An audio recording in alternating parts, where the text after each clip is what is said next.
Todo-Poderoso, vamos dar início aos nossos estudos a respeito do Evangelho de Jesus, para o que pedimos a assistência e a proteção dos vossos bondosos mensageiros e do nosso anjo da guarda, a fim de que nos esclareçam a inteligência e nos dê o discernimento necessário a nós, os encarnados, e aos nossos irmãos desencarnados, que aqui vieram com a permissão do Pai, para bem compreendermos o que vamos estudar.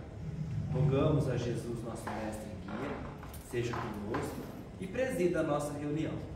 Em teu nome, Senhor, do seu bendito Filho Jesus, da nossa Mãe Maria, de Ismael e da irmã veneranda protetora desta casa, damos por aberta a reunião de estudos dessa noite. Assim seja. Jesus e livre-arbítrio.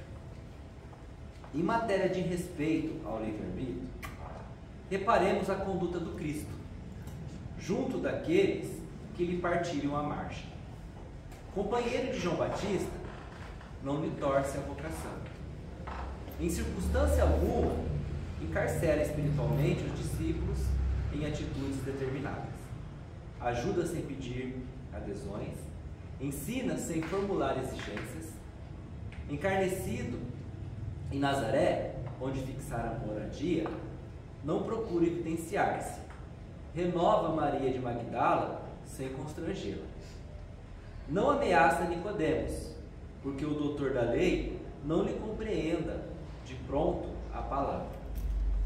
Não exibe poderes divinatórios para impressionar o Sidério. Permite que Pedro o renegue à vontade.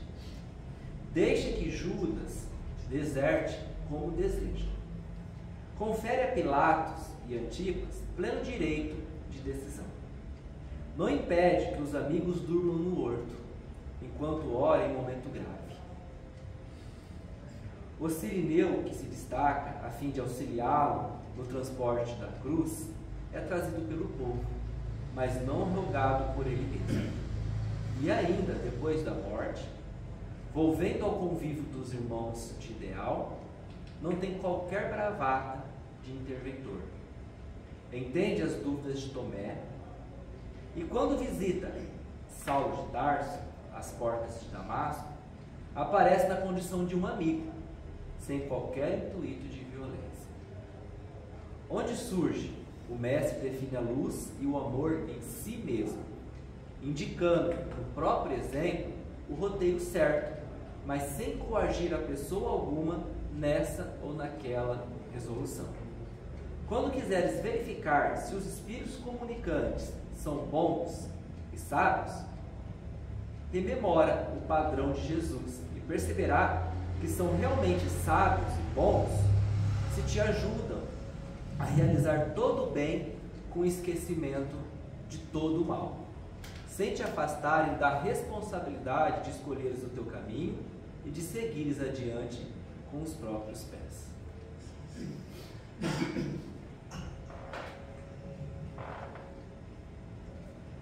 Pai nosso que estás nos céus, santificado seja o vosso nome, Senhor. Que venha a nós o vosso reino, que seja feita a vossa vontade, assim na terra como nos céus. O pão nosso de cada dia nos dai hoje, Senhor. Perdoai as nossas ofensas, assim como nós perdoamos aos que nos têm ofendido. E não nos deixeis que entremos em tentações. Livrai-nos, Pai, de todo o mal, porque vosso é o reino, o poder e a glória para sempre. Amém.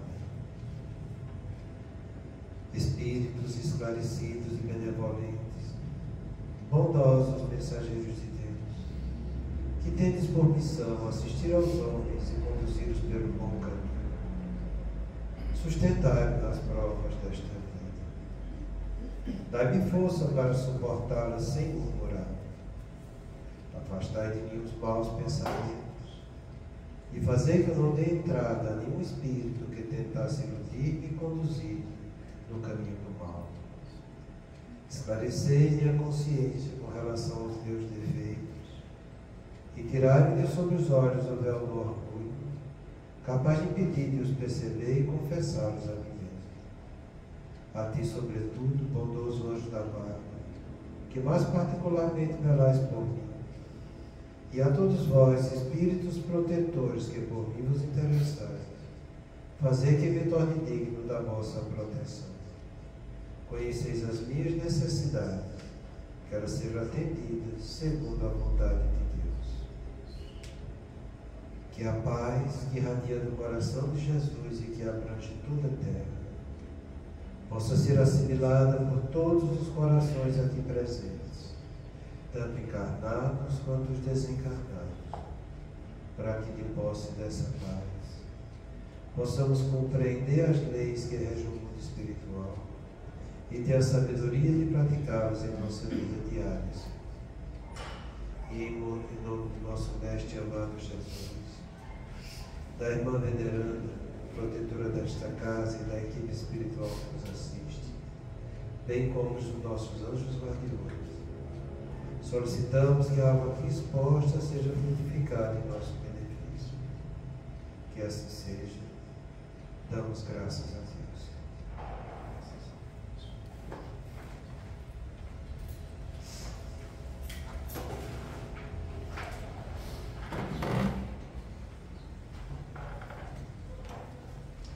Muito bonito os exemplos de Jesus respeitando o nosso livre-arbítrio.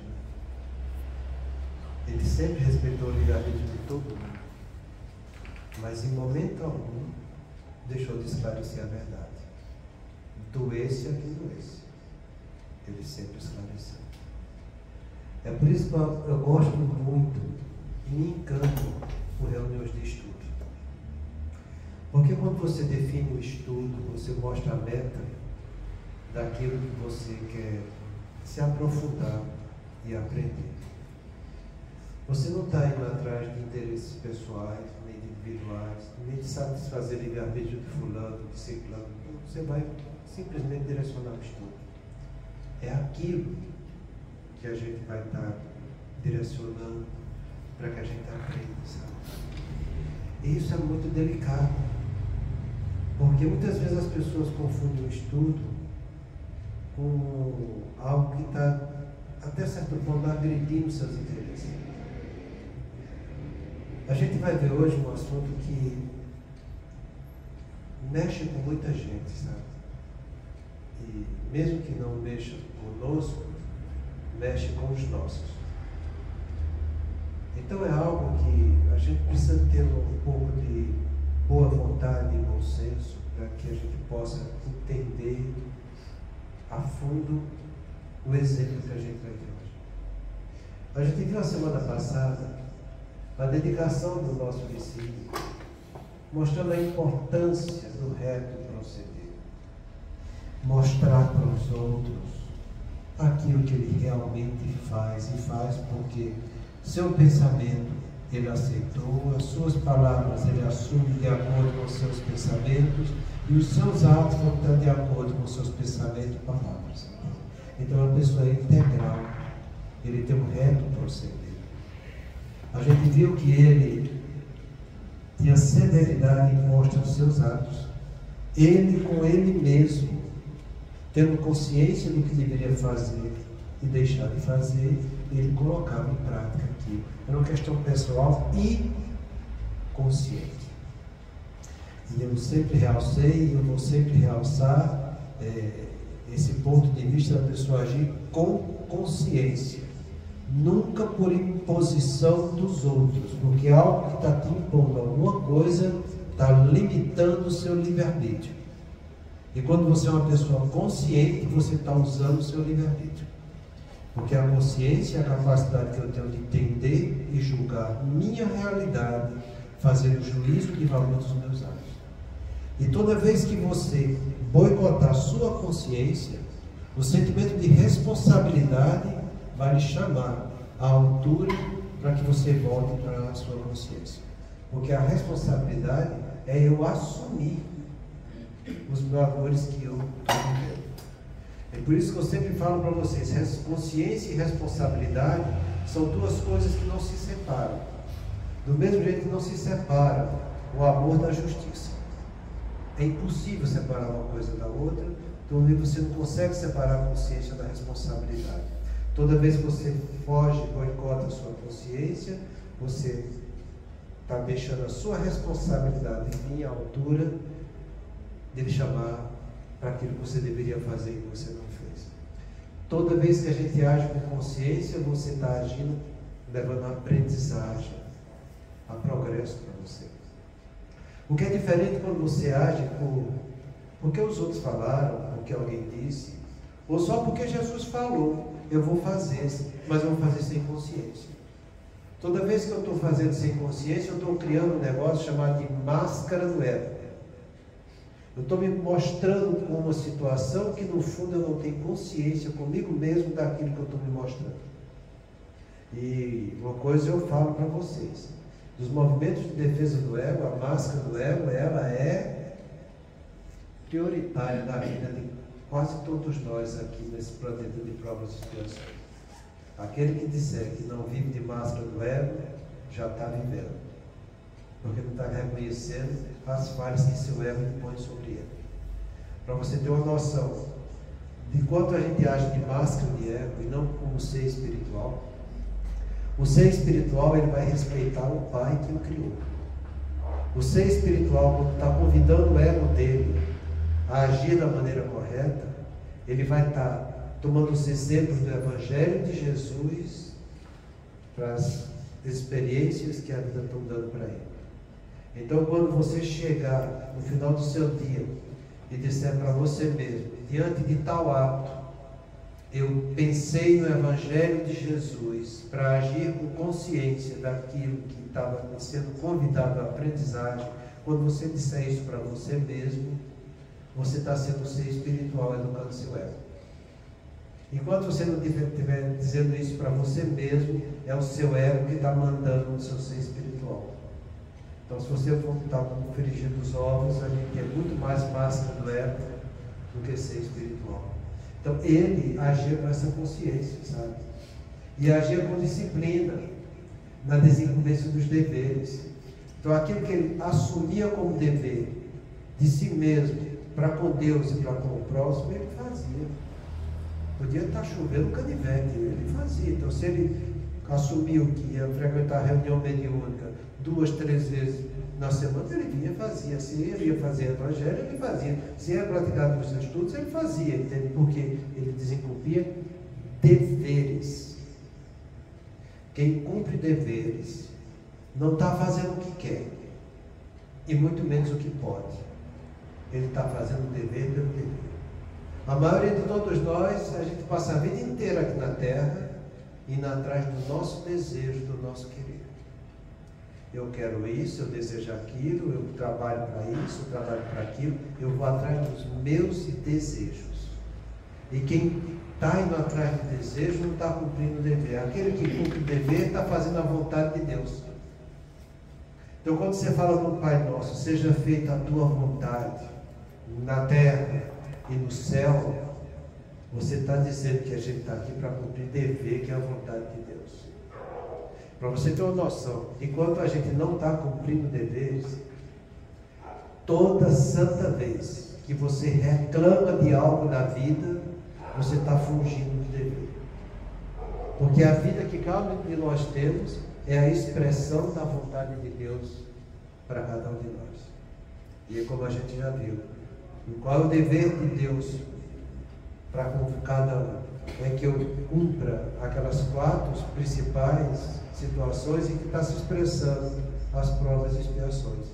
É você com o seu corpo, não só do ponto de vista estético, mas de saúde. É você com a sua família. É você com o seu cônjuge. E é você no meio socioeconômico. Essas 4 referências que eu estou dando para você é a expressão da vontade de Deus na sua vida. Ele está querendo que você cumpra o dever de você com você mesmo, com o seu corpo, como a gente vai estudar aqui hoje. De você com o seu cônjuge. Já pensou que é você não reclamar do seu cônjuge? Você aceitar ele como ele é? É você com seus filhos, com seu pai, é você com a sua família. É você no meio socioeconômico, como a gente está vivendo aqui na cidade que a gente está tendo, e com as condições econômicas e sociais que cada um está vivendo. Entendeu? Então, a gente precisa entender isso para que a gente se comporte à altura de desincumbir os nossos deveres. Ele fez isso 2 anos, sendo massacrado por alguém que queria seduzi-lo e tomar ele como um objeto de desejo sexual na vida dele, sabendo ele que ela estava sendo influenciada pela espiritualidade inferior. Então, veja agora o que acontece com aquele que não cumpre o dever. Afastando-se da sociedade, a pobre senhora entregou-se ao alcoolismo, semi-dependente que já o era. Havendo sido a brecha moral por onde se infiltraram as influências malsãs. Alcoolismo é narcisismo. Narcisismo é toda vez que eu me vaideço comigo mesmo, principalmente quando eu trago da sensualidade e caio no sensualismo. Qualquer ato de sensualismo é narcisismo. Qualquer vício que você tenha é narcisismo. A pessoa que se droga com cocaína, com maconha, com cigarro, com álcool, qualquer coisa que você esteja ficando viciado, você está praticando um ato narcisista. Então não é à toa que a espiritualidade inferior trouxe para nós aquelas 4 pseudo-legítimas verdades, que a gente chama de duplas verdades: sexo, narcisismo, poder e dinheiro. São 4 pontos em que toda a natureza humana se comprometeu com a lei de Deus, desde antes de Cristo até depois de Cristo. Aí você vai dizer, puxa, mas a espiritualidade superior deixar que a inferior faça isso com a gente? Lógico, tem mais é que fazer, porque a gente está aqui para, diante das experiências, mostrar que a gente vai se tornar melhor. E eu tenho que passar pela experiência da tentação que aquilo vai estar me seduzindo. A espiritualidade superior, vendo que a inferior estava programando isso aí, e que ela deixou acontecer, não fez mais do que o certo. Porque você não quer progredir, ou tem alguém aqui que não quer entrar na lei do progresso? Para entrar pela lei do progresso, eu tenho que passar por experiências e vencer essas experiências para ir adiante.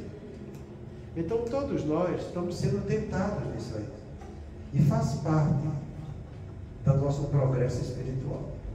A gente, antes de mergulhar na carne, todos nós como espírito imortal que somos, a gente sabia das tentações que iriam passar aqui. E tanto sabia das nossas tentações, que Jesus também deixou registrado no Pai Nosso: não nos deixeis que entremos nas tentações, e livra-nos de todos os males.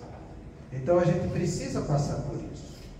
Você vai ser tentado nisso aí. Então a nossa amiga, que já padecia de um alcoolismo semi-dependente, e a gente faz questão hoje em dia de poder definir bem essa coisa, sabe? Porque muitas vezes a gente vê as pessoas dizendo que não são alcoolistas, eles apenas bebem do ponto de vista social. Isso, mais uma vez, é uma máscara no véu. A pessoa se veste de uma atitude para tentar ocultar aquilo que dá prazer para que ela entre no sensualismo. Porque, presta bem atenção, se eu for perguntar para vocês, eu queria que me respondesse: uma coisa boa que álcool produz quando ele é ingerido. Eu só quero uma. Porque eu digo 200 de negativas que ele faz quando ingerido. Por mais que você tente encontrar uma justificativa para a pessoa ingerir algo, não existe. Para você ter uma noção sobre esse termo de alcoolismo semidependente, que a gente chama isso hoje do ponto de vista científico de alcoolismo pesado. Entendendo por alcoolismo, a gente fala alcoolismo pesado, a pessoa já fica pensando, é aquele que se criava. Não, não é. O alcoolismo pesado é aquele que, quando eu estou ingerindo álcool, eu sei que ele vai me causar doença. Do ponto de vista das neoplasias malignas, não existe nenhuma dose segura para álcool. Uma mulher que toma uma dose de 30 ml de destilado, 150, hoje em dia tem álcool vinho mais forte, então tem 130 de vinho, entende? Ou uma latinha de cerveja, uma vez que tome, no mês, ela tem 9% de chance de desencadear câncer de mama em relação àquela mulher que não tem. Qualquer pessoa que tome qualquer dose de álcool, ele aumenta a chance de câncer coloretal e de câncer hepático. E também de esôfago que sai na morte. Então, do ponto de vista médico, não existe dose segura do álcool em relação às neoplasias. E eu acho que a neoplasia é uma das coisas que mais incomoda o ser humano, né? As outras até que a gente dá para dissimular, mas isso aí não. Então, o alcoolismo pesado, a gente define aquela pessoa que toma um golinho, no tempo tinha aqueles copozinhos pequenininhos que as pessoas tomavam vinho, na minha terra costumava tomar um pileque, que a gente chama, para abrir o apetite. Na minha terra falava essas coisas. A gente viu os mais idosos falando isso, sabe? Pois esse pileque, essa dosinha de vinho que as pessoas falam, se você tomar em 21 dias no mês, você é alcoolista pesado. Alcoolista pesado é aquele que, fazendo uso do álcool, ele vai antecipar em 10 anos as doenças neurocardiovasculares. Isso quer dizer o seguinte: se você ia ter um AVC com 70, você vai ter com 60. Se você ter um infarto com 50, você tem um infarto com 40. Para você ver a gravidade da coisa. Uma pessoa, um homem, que toma mais de 5 ou mais latinhas em um dia, em um mês, ele é alcoolista pesado. A mulher que toma 4 ou mais é alcoolista pesado. A mulher que toma uma latinha, uma semana, em um mês, é alcoolista pesado. O homem que toma 2 latinhas na semana, em um mês, também é alcoolista pesado. Então, essas coisas é importante a gente saber, porque você está lesando o seu corpo. Ontem eu falei aqui que a respeito do uso de analgésico, e as doenças que esses analgésicos causam.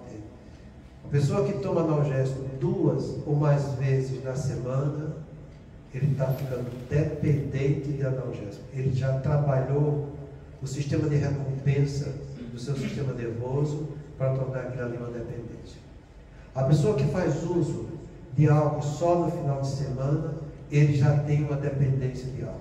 Porque se você convidar ele a não fazer aquilo, ele já vai começar a ficar muito incomodado. Como que eu não vou fazer? E ele começa a arrumar justificativa. Todo mundo faz, eu trabalho a semana inteira, eu tenho direito a no final de semana relaxar. Ele chama isso de relaxar. O álcool, a única coisa que ele vai fazer no sistema nervoso da gente é inibir o sistema nervoso. E o interessante é que muitas vezes ele inibe os inibitórios. E inibindo os inibitórios, a pessoa fica exaltada. Porque ele tira o freio e a pessoa se exalta. Então a nossa amiga aqui, ela já estava com alcoolismo, já era semidependente, ela já era uma alcoolista pesada, ela tinha dependência disso. E você tem que entender uma coisa que Jesus falou para a gente, e a gente viu o exemplo de Jesus hoje, do livre-arbítrio, e que ele deixou cada um ser dona das suas atitudes, mas ele nunca deixou de ensinar a verdade, como eu disse aqui. E ele nos deixou a lei do limite para isso. Seja o teu sim, sim, teu não, não. Porque o que disso passa te causa mal. Então não existe meio termo diante da lei de Deus. Ou você é, ou você não é. E ponto final. Você quer se enquadrar consigo mesmo diante da lei de Deus, você segue isso. Você não quer se enquadrar, você também não segue, a escolha é sua. Uma coisa é certa, sabe?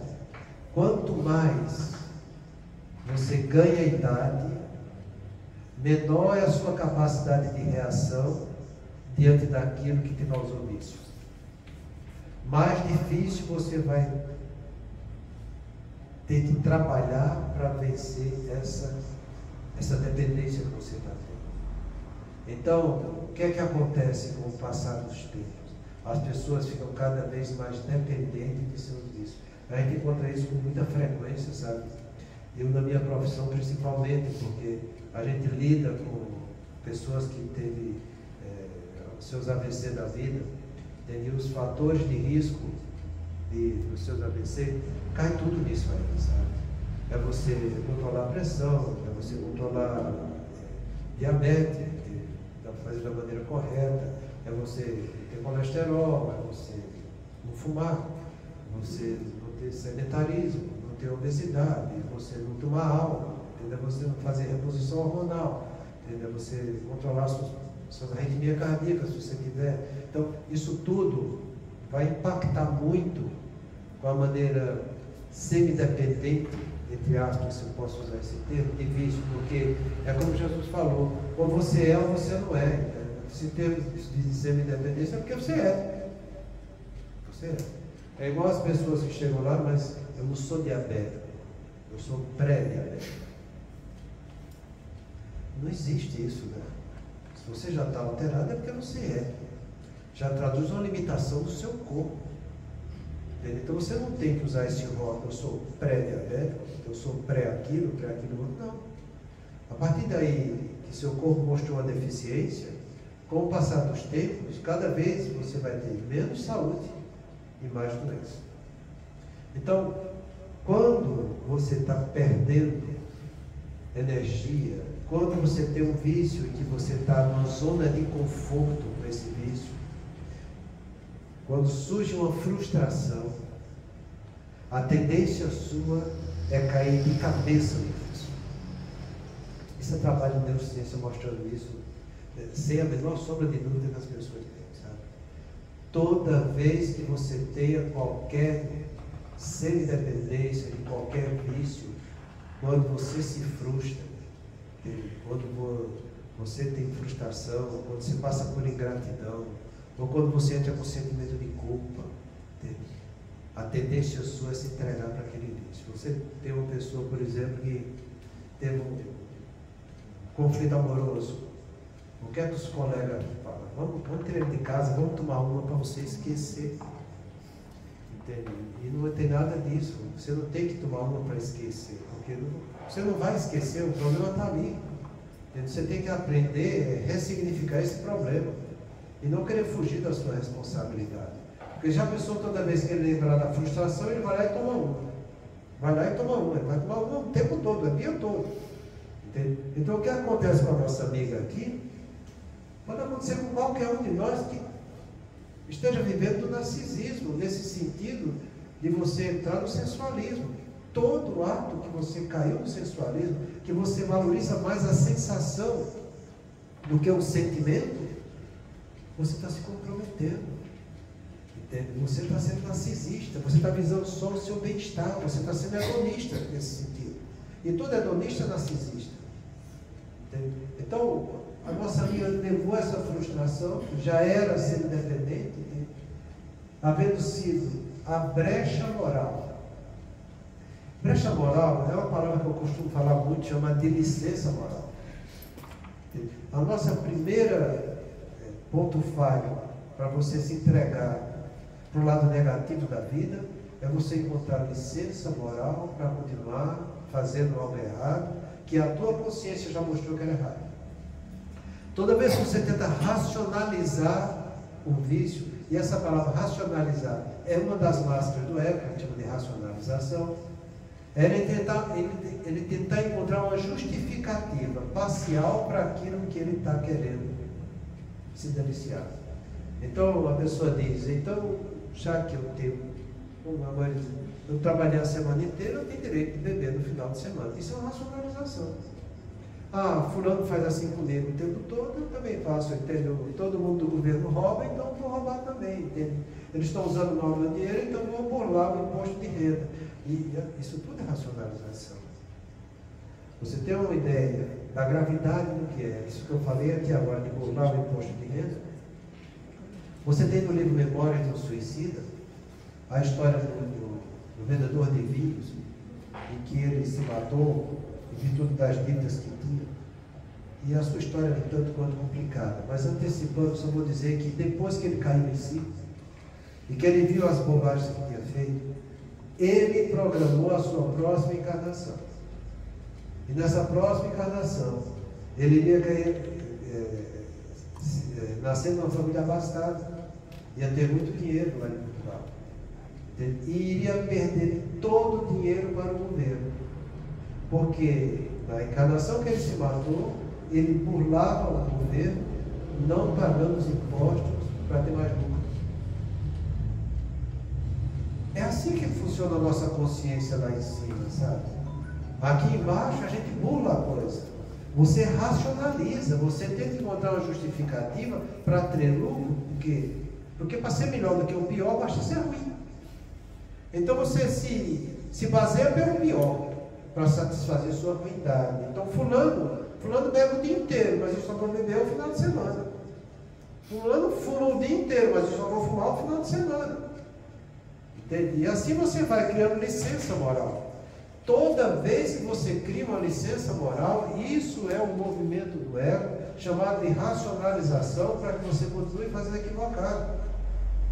E toda vez que você faz isso, você acha que essa anjo da guarda que está do seu lado? De maneira alguma. Quem está do seu lado é a espiritualidade. E você se entregando para eles, Deus respeita seu livre-arbítrio. Do mesmo modo que Jesus respeitou o livre-arbítrio de todos nós quando estava aqui na terra. E você vai colher os frutos daquilo que você plantou. Então, a nossa irmã arrumou essa licença moral por onde se filtrar influências malsãs, por onde se filtraram seus obsessores. E só era isso que eles queriam. Mais nada. Então, você vê de uma maneira muito simplista o que aconteceu com ela. Mas na hora da gente trazer isso para a nossa vida, a coisa já não fica tão simples, né? Porque se você acha que tem alguém aqui na Terra que não pratica o sensualismo, você está enganado, sabe? É muito complicado isso. Só espíritos altamente elevados e já se desprenderam totalmente da matéria, que não estão passando pelas provas da sensualidade para serem levados para o sensualismo. Então, como a gente está no planeta de provas e expiações, isso não acontece. E se você não parou para pensar ainda nesse sentido, te garanto que não foi teu anjo da guarda que fechou os olhos para você. Tenho certeza que ele já te trouxe instruções nesse sentido. Porque a espiritualidade superior, como a inferior, ela se comunica conosco através de pensamentos intuitivos, através de sono e através de terceiros. Pensamento intuitivo é você consigo mesmo, com as ideias que você está tendo. Te garanto que toda vez que você vai beber, ou quando vai beber, principalmente no começo, depois que você já está nas mãos dele, fica mais difícil. Mas até você cair nessas mãos deles e ser uma pessoa que tem só esse alcoolismo de final de semana, ou seja lá como for social, como você queira usar, entende? Nesses momentos, e se você é uma pessoa que tem uma certa religiosidade, eu sei que chega um pensamento em você dizendo isso aqui não é boa coisa, mas aí o mais você se entrega. Entende? Se você for uma pessoa que pratica o autoconhecimento com profundidade, com certeza isso vai estar com o teu pensamento intuitivo o tempo todo te chamando para essa responsabilidade. Agora, quando você pratica o autoconhecimento com superficialidade, é só o que o seu ego quer, para você continuar fazendo errado e racionalizando. Mas uma coisa é certa, se você fica nesse mais ou menos, entende? Se você se entrega depois especial, as influências que você vai sendo aqui. E a gente vê muitas vezes as pessoas nessa atitude superficial e simplista, dizer, mas quando eu desencarnar, como eu já fiz tanta coisa boa, Deus vai me ajudar. Eu já falei várias vezes para vocês que o importante na vida não é o que eu faço com o outro. O importante na vida é o que eu faço comigo mesmo. O que vai determinar o meu progresso moral não são as atitudes externas que eu estou realizando, mas as modificações internas que eu vou estar construindo dentro de mim.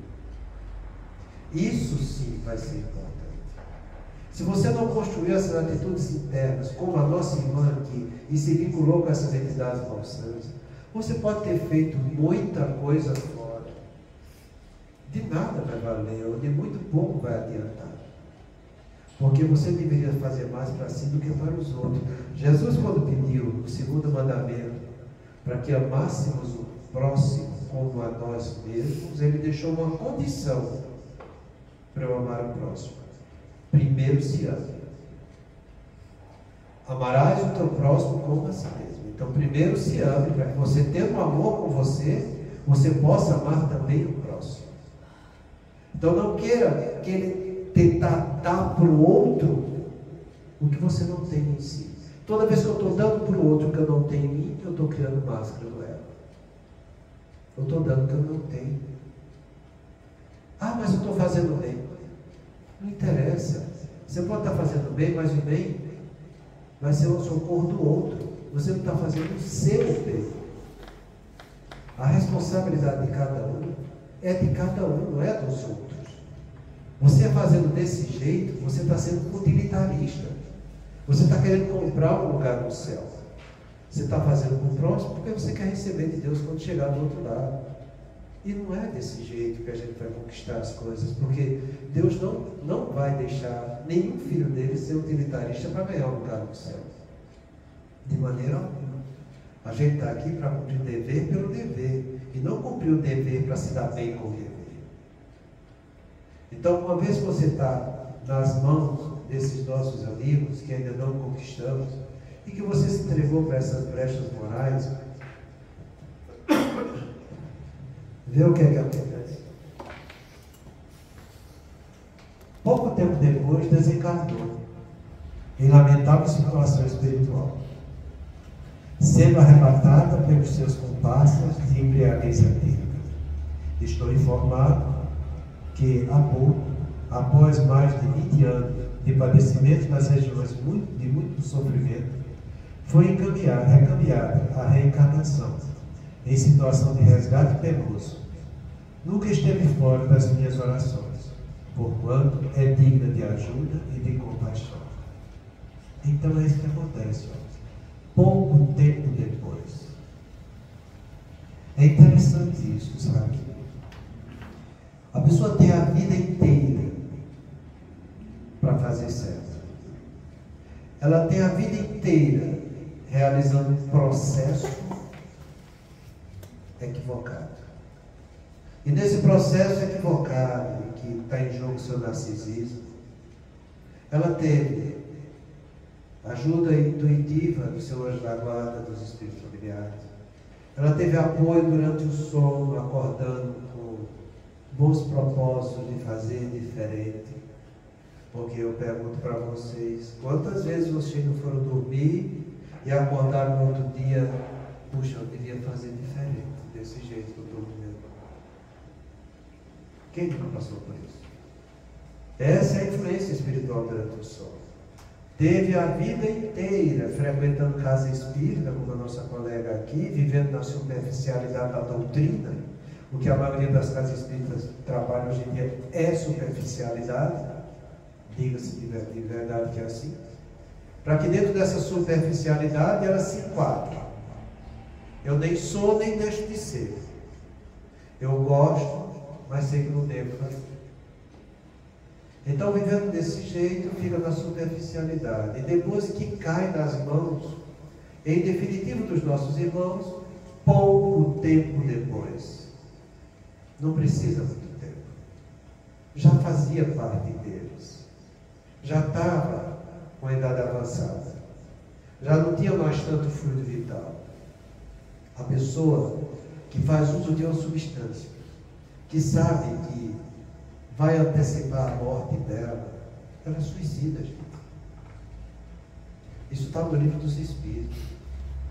Kardec pergunta, uma pessoa que sabe que fazendo algo equivocado iria abreviar a morte, é tão culpada como suicida, ele faz é 100 vezes mais culpada, porque teve tempo de refletir e não fez.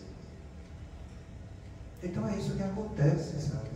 Leva a vida com um processo equivocado o tempo todo, olhando para a verdade, mas sem trazer a verdade para si. Frequentava a casa espírita, frequentava a reunião, via a explanação do Evangelho, via falar de Jesus, mas para os outros. Para ela racionalizava para continuar fazendo errado. Se bebia, continuava bebendo, se comia demais, continuava comendo, se fumava, continuava fumando, entende? São o que a gente chama de espíritas materialistas. Muito espírita dentro da casa, materialista quando sai da casa. É o caso da nossa vida. Pouco tempo depois que se entrega definitivamente para o vício, desencarna em lamentável situação, sendo arrebatada pelos seus comparsas de embriaguez etílica. Pois é. Aonde está o teu tesouro, não está teu coração? Ela não teve o tempo todo a oportunidade de construir o tesouro dela no céu, onde nem a traça, nem a ferrugem corrói, nem os ladrões roubam, nem os obsessores chegam junto dela? Mas não, construiu o tesouro dela na terra. Construir tesouro na terra é cair no sensualismo que o corpo dá para a gente. Se entregou para o sensualismo. Construiu o tesouro na terra, onde a traça, a ferrugem corrói, desencarnou antes do tempo, foi suicida. E os ladrões roubam, que levaram ela para a espiritualidade inferior. Porque eram amigos dela.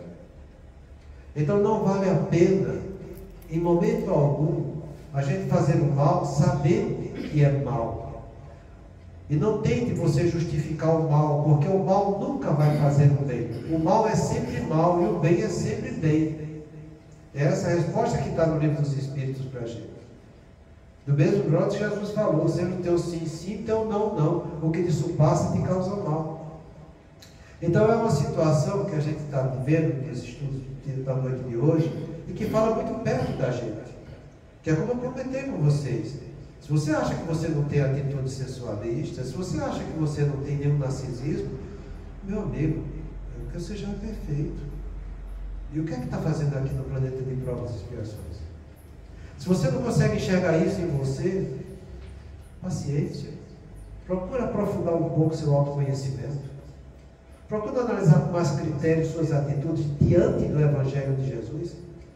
Procure estudar com mais afinco essa doutrina espírita no livro dos Espíritos, que tem lá as nossas condutas morais, que é o livro 3. Vai ler aquilo, vai gastar fosfato em cima daquilo ali. Porque o beneficiado vai ser você mesmo, entende? Se você tem a oportunidade de ir adiante e você se recusa, você entra na zona de conforto, e eu nem vou, nem deixo de ir, eu nem sou, e ao mesmo tempo sou. É como diz o Cortella do Apocalipse, né? Por nem seres quente nem frio, eu vos vomitarei de mim. É uma frase que está no Apocalipse, no capítulo 3. Deus falando para nós. Porque Deus não admite humor no que é o mais ou menos. Deus não admite aquele que vive de licença moral, sabendo que é licença moral. Então isso muitas vezes incomoda, e as pessoas não gostam de estudar. Entende? Isso incomoda também, às vezes, falar para dentro da casa espírita e falar para um monte de gente que às vezes fica na superficialidade. Mas é dever nosso fazer isso, porque Jesus respeitou o livre-arbítrio de todo mundo, mas jamais deixou de falar a verdade. Ele falava a verdade de uma maneira coerente. E quando era uma verdade que necessitava uma compreensão mais aprofundada, que ainda não estava à altura de ser estudada pelas pessoas naquele tempo, ele falava por parábolas. E às vezes, mesmo falando por parábolas, nem os discípulos que seguiam ele conseguiam entender. E ele pediu explicação para Jesus, como a parábola do semeador. Ele falou, explicou, e depois os apóstolos pediram para ele: ajuda a gente aqui, eu não estou entendendo isso aqui. E Mateus deixou bem registrado isso, sabe? Então, quando você quer aprender a verdade, Deus vai sempre te proporcionar meios para que você aprenda, porque é isso que Deus espera dos filhos dele, que vão aprender a verdade. Porque aprendendo a verdade, eles vão estar evoluindo, isso faz parte da lei do progresso. Então, a nossa amiga, infelizmente, terminou sendo arrebatada pelos seus obsessores, porque ela teve o tempo todo para fazer a escolha da encarnação inteira aqui na Terra, entre o bem e o mal, entre o certo e o errado. E ela deliberadamente escolheu fazer o errado. Então, a pessoa tem que ser responsável pelos seus atos e assumir as consequências. É isso que a gente chama de licença, de consciência moral. Consciência moral é a capacidade que a gente tem de ponderar os atos que a gente vai fazer, sabendo que seremos responsáveis por eles e teremos que assumir as consequências. Quando você desenvolve a sua consciência moral, à medida que você vai colocando isso adiante, você vai ampliando o seu senso moral, que são os sentimentos que condizem com a moralidade. Essa consciência moral faz parte de todos nós. Quando a gente fala que você precisa ser uma pessoa consciente, é nesse sentido. Todos nós temos 3 pilares de consciência que Deus deu para todos nós, os filhos dele. É a nossa consciência moral, a consciência ética e a consciência do amanhã. A consciência moral é isso, que vai desenvolver meu senso moral. A consciência ética é eu saber que existe o bem e o mal e saber fazer o discernimento de uma coisa para outra, porque essa consciência ética é que eu vou estar usando para colocar em prática a minha consciência moral. E eu vou fazer isso porque eu tenho a consciência do amanhã e sei que eu sou um espírito imortal. E sei que o que eu fizer aqui, eu vou colher amanhã. Eu sei que amanhã eu vou ter que me defrontar com Deus no mundo espiritual. Então, que a gente saiba usar a nossa consciência, para que você, fazendo suas atitudes com consciência, você seja uma pessoa responsável, e esse sentimento de responsabilidade te traga a certeza do que você está fazendo o dever pelo dever. Então, a nossa amiga caiu nas garras da espiritualidade inferior. E ele continuou dizendo: estou informado que há pouco, após 20 anos de padecimento nas regiões de muito sofrimento. Gente, 20 anos é um bom tempo, hein? Se você for calcular 20 anos aqui você encarnado, desses 20 anos, 1/3 você não conta, porque você está dormindo. Então se aumenta isso mais um pouquinho, sabe? Porque no mundo espiritual, você não dorme. Você fica o tempo todo com seus pensamentos e sob o assédio desse irmão. Lá não existe sono como existe o sono daqui não. O sono lá a gente chama de sono terapêutico, que é um sono em que você vai estar sem reagir externamente, mas a sua mente e vai estar o tempo todo elaborando lá dentro para que você se reponha e você volte a ter uma estabilidade mental melhor diante do tratamento que você está recebendo. Então 20 anos numa situação dessa é muito complicado, porque se ela já tinha se visto encarnada, ela está na mão desses irmãos que também têm o mesmo vício e que pegam esses irmãos mais comprometidos para servir como serviu os ozenários do Livração em reação de André Luiz com o irmão Luiz que padecia da usura. Ficam demenciados e eles colocam junto das pessoas que bebem para influenciar eles cada vez mais na bebida, porque eles sugam as energias do álcool e dão a dependência do álcool para o outro. Para você ter uma noção, para você ter uma noção do mal que o álcool faz e o que é uma obsessão do álcool, o primeiro passo para a pessoa que é delista ser considerado, dar o primeiro movimento para se libertar do alcoolismo é ele ficar 1 ano e 6 meses sem beber. Qualquer pessoa depois de 2 meses sem beber já não tem mais resquício de álcool nenhum no corpo dele. Mas o que é interessante é que nesse período de 1 ano e 6 meses, várias vezes os nossos irmãos alcoolistas sentem a abstinência do álcool.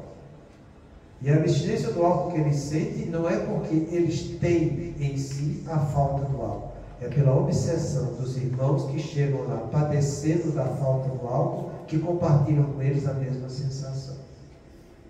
Se você quiser só um exemplo disso, antes de terminar, vai ver no livro Memórias dos Domínios da Mediunidade, o desencarne de uma vozinha que está sofrendo um assédio de seu filho que é alcoolista, ela padecendo do delírio de três, que ela não tinha, mas que o filho tinha e compartilhava isso com ela. É muito interessante isso. Semana que vem a gente continua.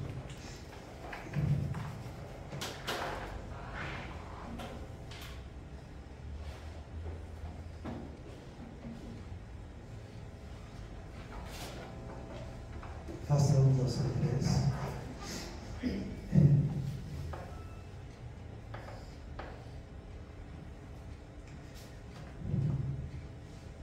Aos amigos que ainda não conquistaram.